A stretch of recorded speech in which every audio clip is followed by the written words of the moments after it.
YouTube automation. If you are looking to start a YouTube automation channel in 2023, then you are in the right place. We're going to unpack my 6-figure blueprint for starting a faceless YouTube channel and try and keep it in your pants for this one. But I've created a scorecard that will rank your channel ideas.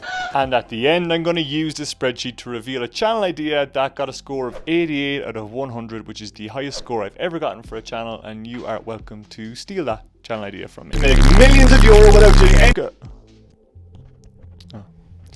Here's the thing. I'm transferring my knowledge of starting a few businesses to YouTube automation, and it's kind of worked so far. There are no gurus here. You can call me a curious novice. And this blueprint is really only designed for people that are serious about making money on YouTube. If you're doing this for fun, then you can do whatever the f you want. Apologies for this outrageous background. I'm in Quito in Ecuador at the moment. Long story. There are 4 building blocks to this blueprint. They're kind of like building blocks. If all of them aren't rock solid, the entire structure is going to fall. First, I'll explain how to make each block rock solid. Then I'll give you the foundation you need to understand and use the scorecard that I've created, and I'll reveal the channel idea that I'm really bullish on. The first block is market state. A market state aims to paint a pretty picture of the market that you're entering. In the same way, if you were to start a social media app, you would want to know the size of the market, how saturated it is, and what other social media apps are out there and their life. We do the exact same for a YouTube channel. And if you figure this out, you can then understand how you can establish yourself as a front runner in the market. To do this, you only need to answer 3 questions. Question number 1, how big is the market size? All you want to do here is get a range, but there's a crucial mistake that many people make here. For instance, if I were to start an MMA channel like this one, you could look at their most popular videos like I'm doing here, and you could say, yeah, 58 million views, 26 million views, and you could say that the average views they get is quite high. If I go to their latest videos, I get a sense for what views they're actually pulling in, but on average their views is actually 10 to 100,000 views. Now if I look at a different MMBA channel like this one, you see that they're getting much more views. They're getting 142,000 views, 124,000 views. Now the reason that this channel here is getting much more views regularly than this channel is because they're targeting people who understand MMBA as opposed to people who love and follow MMBA. Did I say MMBA? MMA.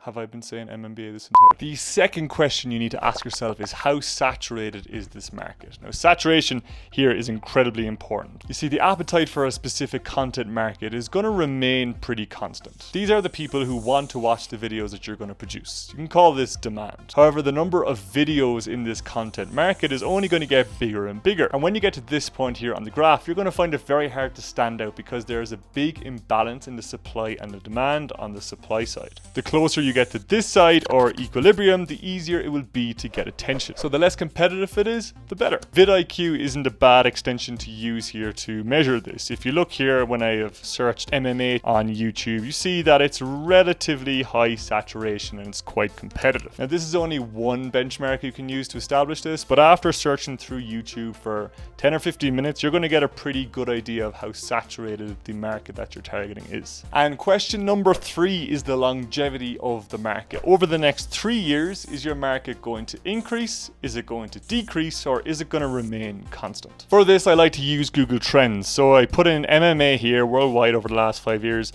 and you can see that I had a big spike over in 2018, but otherwise it's remaining constant and there's not going to be that much change over the next 5 years. However, sometimes it's quite obvious where the trend is lying. Look, having a good time, body.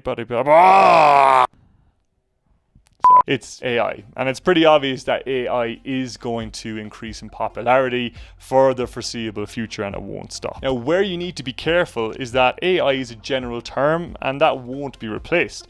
But if I type in a tool like Midjourney, yes, it has massively increased in popularity here over the last 5 years, but there's a good chance that another tool is going to outperform it and it will yield Midjourney irrelevant over the next 5 years. So just be careful that just because you're talking about a topic within a rising market doesn't mean that topic you're talking about is going to remain. The second and most underrated block, in my opinion, is entry barrier. With entry barrier, we only have two questions to ask. The first question is, what is the difficulty to produce the content you want to create? This has nothing to do with your ability. That will come later. This is all about an unbiased view as to how hard it is to produce this type of content. For example, a high barrier to entry videos are the ones developed by Kurzgesagt. I mean, producing animations of this nature is incredibly expensive. Now look at this channel, Real Engineering. Now their videos are very difficult to produce, not because of the editing, but because they require an in-depth knowledge of a certain area of engineering. I mean, I have a degree in electrical engineering and these videos go way over my head. The second question in entry barrier that you need to ask yourself is your ability to produce this kind of content. Now you need to be completely honest here. I mean, like, I'm not going to start an OnlyFans content because my dick is only 17 inches. Now, if you're in a position where you want to start a channel in a certain area, but you're not an expert on that area or you can't deliver on that, I have a specific trick that I use for all the channels that I start that will help you get around this. Now, it will make more sense when I talk through my channel idea, so we'll talk about it at the end. The third building block is product longevity. Now, you want your channel to remain as relevant as possible for as long as possible. And that's what this block is all about. The first thing you need to ask yourself is, how many ideas for videos can you come up with? For me, I like to spend 10 minutes just writing down as many video ideas as possible and then being really ruthless and only picking the ideas that are worthwhile doing. If you want to be really fancy about it, you can also rank these ideas. As a start, you'd realistically want to be coming up with around 50 good ideas. And the second element of product longevity, which is often overlooked, is whether you're optimizing for views or audience. It's important to distinguish this because it will impact our economics later. When you're starting a YouTube channel, you're optimizing for three things: views, audience, or both. I would argue that Sunny V2, this channel here, is optimizing for views. The style is the same throughout, but the topic can vary a little, and it's not to say he doesn't have a loyal audience, but it's clear that he's just not optimizing for it. Whereas this guy's definitely optimizing for audience. He's optimizing for teachers who want to improve their PowerPoints and get more out of technology. Look at this guy. I mean, he's doing a masterful job. He is building an audience of people who are interested in engineering, and it's quite specific, yet he's pulling in lots and lots of views. And this is the optimal way to build a faceless YouTube channel.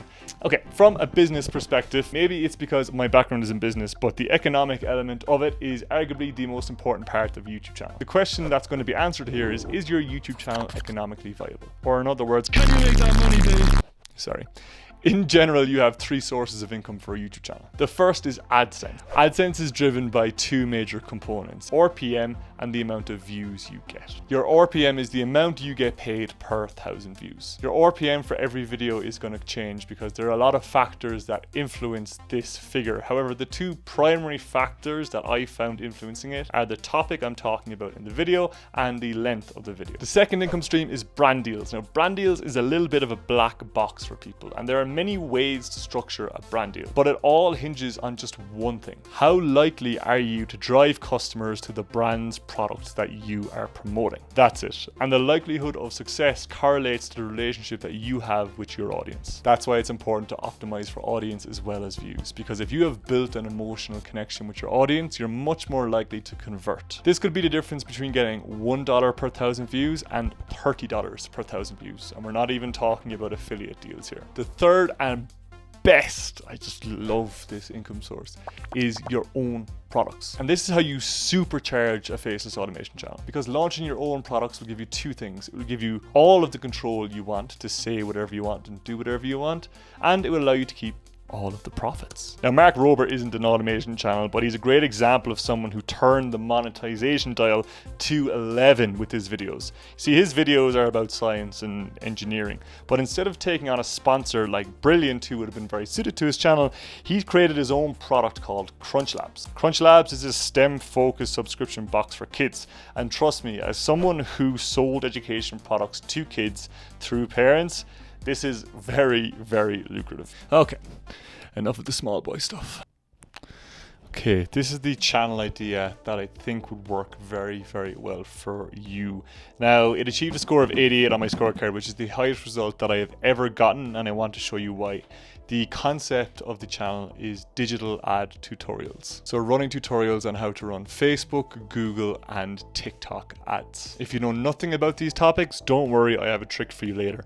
But number one, before we dig into any of this, I want to iterate that this channel solves a real world problem for people. As someone who ran a couple of software businesses selling to people online, I had to use a lot of digital ads. And trust me, it's a black box where you pay people a lot of money to do something that you're not 100% sure whether they are good at or not. So demystifying digital ads for these people is very, very valuable to them. And it's a problem they'd pay a lot of money to solve, which is why this got 95.8 out of 100 in the economic viability section. God, wait until you see the RPM. My vision for this channel is that we're going to produce faceless, high quality tutorials on how to run ads for various people and various demographics on all these various platforms. Okay, let's go through this idea with the scorecard. You can download this for free down below. Okay, let's start out with the market state. How big is this market, i.e. what are the views per video? By the way, if none of this is clear, I have a further explanation for all the topics here so you get a better idea. So what I've done is I've gotten an idea for the video size by Googling the keywords that I'm looking to target here. Google Ads tutorial, Facebook Ads tutorial, and TikTok Ads tutorial.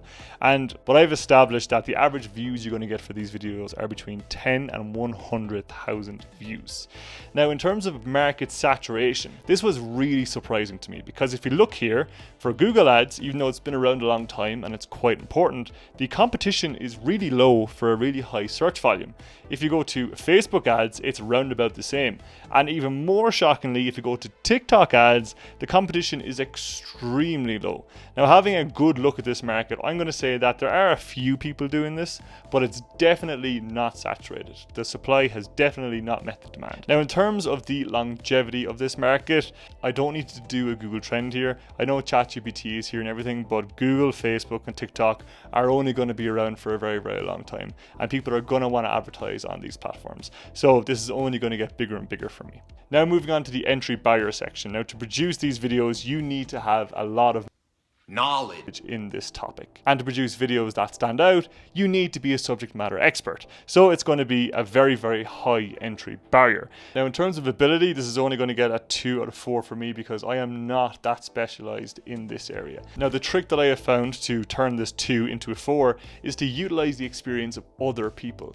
We are living in an age where it's never easier to find experts in areas and have them work with you. And I have loads of friends who specialize in digital marketing, and all I need to do is get in touch with them, pitch them the idea, and then use my YouTube knowledge combined with their digital ads knowledge to produce a channel that can start generating views and money quickly. But I haven't done that yet, so I'm just going to leave it as a 2 out of 4 for now. Now, in terms of product longevity, how many ideas can I come up with? I spent literally 5 minutes coming up with as many ideas as possible. I got to 4 ideas with about 100 variations, so I'm pretty confident here that if I tried hard enough, I could have an infinite amount of ideas here. And also, going back to this, look at these tutorials. This is made 2 years ago, 1 year ago, but the 2 top videos are well out of date for what the platforms currently offer. So there's a massive gap here to produce some really cool new ideas, maybe some challenge-based ideas to refresh this market. So I could definitely come up with 100 more videos. In terms of whether I'm optimizing for views and audience, I am doing both here. Now, the economic viability is where I start to get very excited. So, in terms of AdSense, yes, this is definitely eligible for monetization. The videos that I'm going to create are going to be over 30 minutes long because they're going to be in-depth tutorials. Now, when it comes to the RPM range, I know for a fact that these videos have insanely high RPMs. A guy I know that made a video on this topic got 1.8 million views and made over $60,000 in revenue from one video. And that's over a $33 RPM. So yes, AdSense is definitely going to be one of your primary drivers for economic growth here. In terms of brand deals, it's definitely suitable and your audience is going to be extremely engaged. When it comes to your own products, this is probably the route that I would go down. Number one, you could sell a high ticket product to very few people, like a specialized consulting gig where you might charge $5,000 to $10,000 per month to work with a brand to try and reduce their customer acquisition cost. Or you could go the other approach, create a product, sell it to more people and do it at a reduced price. That's probably the easier way to go about it here. And here we have our result as 88, which is excellent channel prospects. And you can see the breakdown here of why this is a good product and where it ranks in all the various areas. And I'm now giving you permission to steal this idea. And if you do happen to be a digital marketing expert yourself and you want to partner up on this channel and make some serious dosh, shoot me a DM or an email or pigeon, whatever method of communication you want. And look, by all means, this is a completely free scorecard. You can download it down below in the link. That's all from me. Hope this video was valuable and you enjoyed the 6-figure brilliant. Blah, blah, blah. Blah, blah, blah. We'll see you in the next one. Slán.